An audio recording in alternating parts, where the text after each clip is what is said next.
Bien, bonjour à toutes et à tous. Alors, je profite en fait de réaffûter un bédane que je viens d'acheter d'occasion.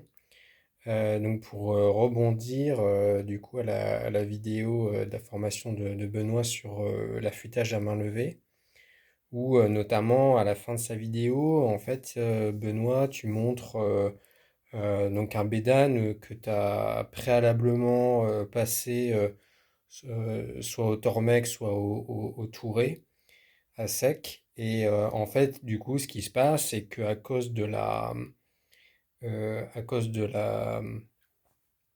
l'aspect circulaire de la meule, en fait, on va venir creuser en fait le biseau du fer qu'on est en train d'affûter. Et donc, dû à l'épaisseur sur un bédane, c'est quelque chose qui va se voir très fort.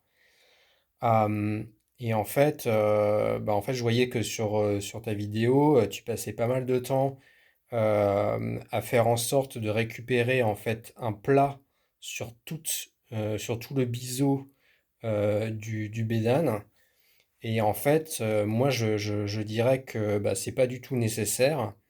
En fait, on le voit ici, dans mon cas, en fait, j'ai affûté donc sur ma pierre et donc j'ai récupéré une zone ici qui est coplanaire avec la zone qui est là. Donc j'ai deux zones plates. En fait, ce sont les deux zones d'appui lorsque je frottais sur ma pierre. Et en fait, moi, ce que je dis, c'est que la tenue en fait du tranchant du bédane va se faire sur deux choses. La première chose, c'est qu'en fait, un bon tranchant est un tranchant où en fait, on va avoir deux plans qui vont se rencontrer en une ligne sans qu'il y ait de dents de scie sur cette ligne, ni d'arrondi. Euh, Partant de là, en fait, comme j'ai affûté et que ici j'ai réussi à polir en fait l'extrémité de mon bédane, bah, en fait, mon tranchant a tout à fait ses caractéristiques.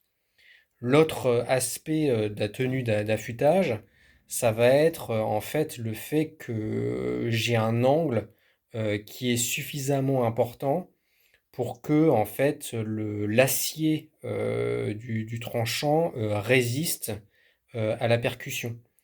Donc en fait, ce qu'on imagine, c'est que si l'angle est extrêmement faible, bah, en fait, je vais avoir assez peu de matière au niveau du biseau et donc je vais euh, forcément finir par plier en fait mon tranchant. Mon tranchant va se replier sur lui-même et casser. Et donc à partir de là, on va avoir un tranchant qui sera complètement émoussé. Et en fait, ça, c'est quelque chose qui va se passer sur quelques micromètres. Euh, et donc, en fait, ce qui m'importe, c'est que ici, très localement, au niveau du tranchant, c'est d'avoir en fait un angle qui soit suffisamment important. Donc, ça va être typiquement 30 degrés sur un bédane, de manière à ce que, en fait, j'ai pas du tout ce phénomène euh, où l'acier va se plier. Mais finalement, en fait, si je suis un petit peu creusé derrière, bah ça va pas avoir d'énorme influence sur la tenue de mon tranchant, parce que là, ici, voilà, c'est juste un tout petit peu de matière en moins. Et en termes de tenue mécanique, je vais avoir aucun effet de ça. Donc je dirais, en fait, bah, si vous avez vos tranchants et que vous les passez au touré, en fait, c'est une technique d'affûtage, c'est-à-dire qu'en fait, il y a beaucoup de gens qui vont affûter en passant d'abord sur un touré. Alors, les Américains font pas mal ça en prenant un touré à sec, mais il faut faire attention à pas brûler la lame. Et donc, c'est pour ça que je préfère en fait un touré manuel qui permet un peu mieux de contrôler la vitesse de la meule. Euh, Ça peut être aussi un touré à eau. Donc dans ces deux cas-là, on va avoir un creux qui va se faire ici. Et en fait, les gens utilisent ça comme un avantage parce que dès lors qu'on va venir poser notre fer sur la pierre, et ben en fait, on va avoir uniquement deux zones de contact. Et en fait, le polissage de ces deux zones va se faire extrêmement rapidement parce qu'en fait, on a très peu de matière à enlever. Et donc, en quelques passages sur la pierre, et ben en fait, notre tranchant va être affûté. Et ce que font certaines personnes, bah, c'est justement, en fait, une fois que on a un plat sur toute la hauteur du fer, mais en fait, ils le repassent au touret pour venir creuser et donc avoir un affûtage rapide sur des pierres à eau ou des pierres à huile. Donc voilà, donc c'était un petit peu la chose que je voulais apporter vis-à-vis de mon expérience sur ces affûtages et un petit peu tout ce que j'ai pu lire. Faut savoir qu'en fait, il y a mille et une façons d'affûter, hein. Il y a des gens qui vont vraiment toujours garder leur biseau plat et n'utiliser que des pierres et jamais des meules. Des gens même qui vont en fait avoir un biseau légèrement convexe parce qu'ils vont se concentrer à chaque fois sur l'extrémité. Et puis de temps en temps, ils vont faire sauter la convexité aussi à la meule. Voilà, il y a vraiment tout un tas de techniques. Il y a des gens qui vont faire des biseaux secondaires, il y a des gens qui n'aiment pas les biseaux secondaires.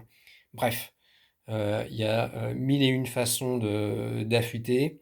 À la fin, pour moi, les caractéristiques importantes à avoir sur un tranchant, c'est un tranchant qui, lorsqu'on va en fait l'incliner à la lumière, eh bien, ne va pas présenter de réflexion, c'est-à-dire qu'on ne doit jamais voir une ligne qui réfléchit la lumière, ni un point lumineux. Si on a une ligne, ça veut dire qu'en fait, on a un arrondi à l'extrémité, et donc si c'est un arrondi, bah, ça va pas bien couper. Si on a un point lumineux, ça veut dire qu'en fait, il y a un petit poc au niveau du tranchant. Et à ce moment-là, bah, c'est pareil, en fait, c'est une zone de faiblesse sur ce tranchant. Ça va faire un travail moins bon sur le bois, potentiellement ça va faire une petite rugosité. Et puis c'est quelque chose qui va avoir tendance un petit peu à s'empirer dans le temps.